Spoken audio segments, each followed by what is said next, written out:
dushobore kubatuma ko twaragize inama n'umuyobozi w'indero mu komine muri aya mashuri yose yo mu Ngagara, hanyuma turashobora gutegura urwandiko ruri hamwe ari nabwo yashikirije ku masengero kugira ngo abanyeshuri bagabe ku ishuri. Ubu rero turiko turaraba ingene ivyigwa vyobandanya, hanyuma dutegure n'ibibazo biheze umwaka kugira ngo abanyeshuri bashobore kuronka umwimbu bazotwara uwo mwaka.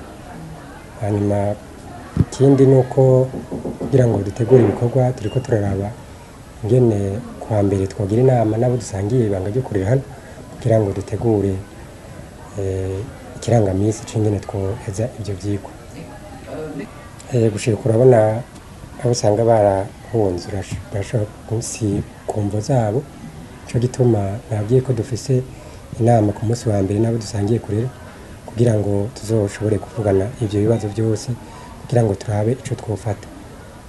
Mba sinoshobora kubabwira ico tuzofata tuje nyene tutarakora n'abandi ngo tukivugana.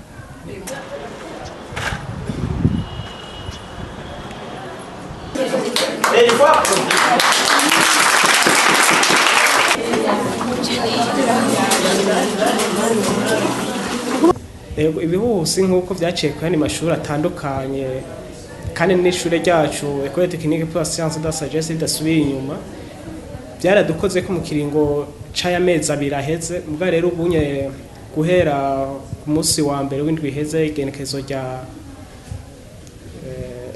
ku kwezi twaragerageje gusubira gutangura, nubwo abanyeshuri bataratangura kuza ari benshi.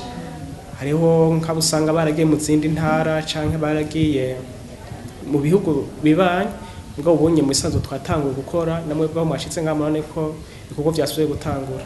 Nibaza yuko bazoba baje kuko twaragerageje kubatuma ko duciye ku banyeshuri canke ku bavyeyi abari ruguru bariko baraza, gusa baragize ibibazo kubera batari bazi neza yuko bazotanga ushika biga. Ubwo nibaza ko ariko baraza n'ivyaramuka bishitse abajejwe ishure tuzovyigira hamwe turabe kibere kuko ntibazoba vyabavuyeko, tuzoheza tumenye ico dufata.